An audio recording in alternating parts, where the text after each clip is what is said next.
Hello दोस्तों, एडुब्लॉसम channel में आपका स्वागत है। Union public service commission UPSC द्वारा साल 2023 के लिए इंजीनियरिंग सर्विसेज एग्जामिनेशन की नोटिफिकेशन जारी कर दी गई है। इंजीनियरिंग सर्विस एग्जामिनेशन जैसे कि आप सभी जानते हैं, civil engineering, mechanical engineering, electrical engineering, electronics and telecommunication engineering के लिए एक सुनहरा अवसर होता है भारत सरकार के अलग अलग डिपार्टमेंट में गजटेड ऑफिसर पोजीशन लेने के लिए। तो आइए दोस्तों, आज की इस वीडियो में हम यूनियन पब्लिक सर्विस कमीशन की इंजीनियरिंग सर्विस एग्जाम की डिटेल जानकारी देंगे। शुरू करते हैं आज का video. Union public service commission has announced notification for engineering service examination for 2023। इसकी नोटिफिकेशन 2022 में निकली है। जो स्टार्टिंग डेट ऑफ एप्लीकेशन है वो 14 सितंबर 2022 है और last date to apply online होगा 4 अक्टूबर 2022 को शाम 6 बजे तक। Last date for payment fees by cash mode होगा 3 अक्टूबर और last date for payment fees होगा 4 अक्टूबर by online method. So online application की स्टार्टिंग डेट 14 सितंबर 2022 है और लास्ट डेट 4 अक्टूबर 2022 है। आपकी स्क्रीन पे हमने यूनियन पब्लिक सर्विस कमीशन की ऑफिशियल नोटिफिकेशन की स्नैपशॉट दिखा दी है, जहां पे आप देख सकते हैं कि इन्होंने कंप्लीट नोटिफिकेशन की जानकारी कैसे दी हुई है नोटिस नंबर के अकॉर्डिंगली 01/2023। 14 सितंबर 2022 की ये नोटिफिकेशन है और कमीशन की वेबसाइट upsc.gov.in है। यहाँ पे आप जाकर इस वीडियो में दी गई सारी जानकारी को क्रॉस वेरीफाई भी कर सकते हैं।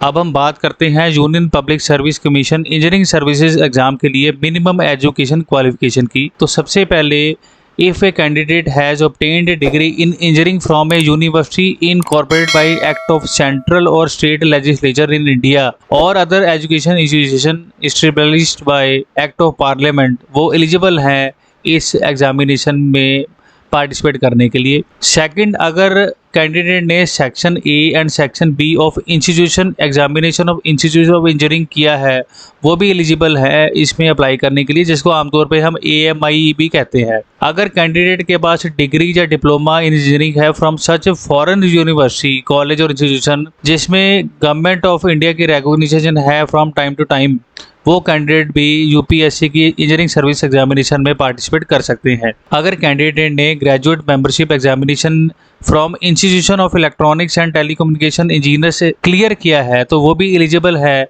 इस एग्जामिनेशन में बैठने के लिए। अगर कैंडिडेट के पास associate membership examination part 2 and part 3 oblique section and A और B of Aeronautical Society of India है, वो भी इस एग्जामिनेशन में बैठने के लिए एलिजिबल है। और अगर कैंडिडेट के पास graduate membership examination of Institution of Electronics and Radio Engineer है लंदन का, तो वो भी एलिजिबल है इन एग्जामिनेशन में बैठने के लिए। तो आपकी स्क्रीन पे हमने जो कैंडिडेट एलिजिबल है डिफरेंट एजुकेशन क्वालिफिकेशन के अकॉर्डिंगली, आप वीडियो को पॉज करके उसको देख सकते हैं और यूपीएससी की ऑफिशियल वेबसाइट पे जाके भी इसको क्रॉस चेक कर सकते हैं। एप्लीकेशन फ़ीस की बात करें तो जनरल कैंडिडेट के लिए फ़ीस 200 रुपये है। For female SC ST PWD candidate के लिए कोई फ़ीस नहीं है। Payment mode state bank of India by using visa, master रुपये क्रेडिट कार्ड या डेबिट कार्ड है। अब हम बात करते हैं कि यूपीएससी एग्ज़ाम क्लियर होने के बाद डिफरेंट इंजीनियरिंग स्ट्रीम्स के जो कैंडिडेट हैं वो किन किन सर्विसेज और पोस्ट के लिए एलिजिबल है। तो सबसे पहले हम बात करते हैं कैटेगरी 1 सिविल इंजीनियर की, जो ग्रुप A सर्विस पोस्ट के लिए एलिजिबल है। उसमें सेंट्रल इंजीनियरिंग सर्विसेज आती हैं, सेंट्रल इंजीनियरिंग सर्विसेज रोड्स की आती है, survey of India group A services, AEE civil in border road engineering services, Indian defence services of engineers, AEE QS&C in MES यानी military engineering services surveyor cadre and central water engineering group A services. ये departments है जहाँ पे engineering service exam clear करके civil engineering के candidate यहाँ पे job कर सकते हैं। आगे बात करें अगर हम मैकेनिकल इंजीनियरिंग के कैंडिडेट्स की, मैकेनिकल इंजीनियरिंग के कैंडिडेट जिन डिपार्टमेंट में काम करने के लिए एलिजिबल है उसमें AEE in GSI engineering services grade 1, Indian defence services of engineers, Indian naval armament services, Indian novel material management services, defence aeronautical quality assurance services, central electrical and mechanical engineering services, central power engineering services, AEE electrical and mechanical in border road engineering services and central power engineering services grade B. यहाँ पे mechanical engineering के candidate engineering services clear करने के बाद यहाँ पे job लेने के लिए एलिजिबल है। इसी तरह हम बात करें इलेक्ट्रिकल इंजीनियरिंग की, तो इलेक्ट्रिकल इंजीनियरिंग के candidate central electrical and mechanical engineering services, Indian defence services of engineers, Indian naval material management services, central power engineering and service grade A, Indian naval armament services, defence aeronautical quality assurance services, assistant development officer, central power engineering services grade B. और end में अगर हम बात करें category 4 electronics and telecommunication engineering की, तो यहाँ के कैंडिडेट इंजीनियरिंग के कैंडिडेट UPSC एग्ज़ाम क्लियर करने के बाद Indian telecommunication services grade A, Indian naval armament services, Indian naval material management services, defence aeronautical quality assurance services, central power engineering grade A, assistant development officer, central power engineering grade B और junior telecom services के under officer grade B लग सकते हैं। अब हम बात करते हैं एग्जामिनेशन पैटर्न की, तो इसमें 2 सेक्शन है। पहले सेक्शन में प्लान ऑफ एग्जामिनेशन की बात करेंगे, दूसरे सेक्शन में हम सिलेबस की बात करेंगे। प्लान ऑफ एग्जामिनेशन में टोटल 3 स्टेजेस दी गई हैं। पहली स्टेज में इंजीनियरिंग सर्विसेज का प्रीलिम और स्टेज 1 एग्जामिनेशन होगा, जो टोटली ऑब्जेक्टिव टाइप होगा।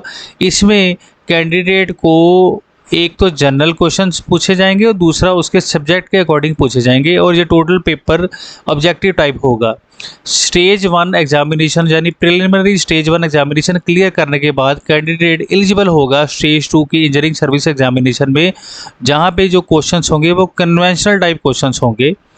तीसरी स्टेज पे पर्सनैलिटी टेस्ट होगा 200 नंबर का, यानी 3 स्टेजेस हमने आपको बताया। पहली स्टेज पे ऑब्जेक्टिव टाइप क्वेश्चंस होंगे, दूसरी स्टेज पे कन्वेंशनल टाइप क्वेश्चंस होंगे और तीसरी स्टेज पे पर्सनैलिटी टेस्ट होगा। अब हम बात करते हैं इनकी एग्जामिनेशंस की ब्रेकअप के बारे में, डिटेल के बारे में। तो जो सबसे पहले कैटेगरी 1 की हम बात करें, हमने सिर्फ एक सिविल इंजीनियरिंग ली है, सेम एप्लीकेबल होगा मैकेनिकल, इलेक्ट्रिकल और इलेक्ट्रॉनिक्स कम्युनिकेशन कैंडिडेट के लिए। तो अब हम अगर सिविल इंजीनियरिंग की बात करें, कैटेगरी 1 यानी सिविल इंजीनियरिंग की बात करें, तो जो पेपर 1 है वो होगा general studies and engineering aptitude का। 2 घंटे का ये क्वेश्चन होगा और इसके 200 नंबर होंगे। पेपर 2 सिविल इंजीनियरिंग रिलेटेड होगा, यानी मैकेनिकल के लिए मैकेनिकल इंजीनियरिंग का है, इलेक्ट्रिकल के लिए इलेक्ट्रिकल इंजीनियरिंग का है और इलेक्ट्रॉनिक्स एंड टेलीकम्युनिकेशन इंजीनियरिंग के लिए उनके रेलेवेंट सब्जेक्ट का है। तो पेपर 2 जो रेलेवेंट इंजीनियरिंग सब्जेक्ट का है उसका 3 घंटे का पेपर होगा, वो 300 नंबर का होगा।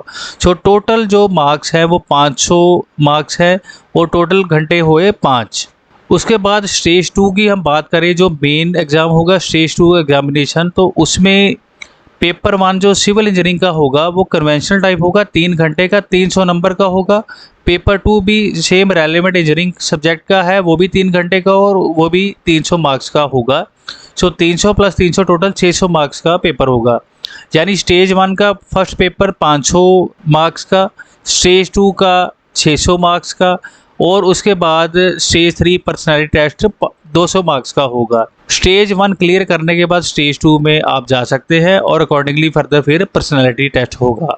सो दोस्तों, आज की वीडियो में हमने आपको UPSC द्वारा इंजीनियरिंग सर्विसेज एग्जामिनेशन 2023 के लिए जारी नोटिफिकेशन के बुलेट पॉइंट्स दिए हैं।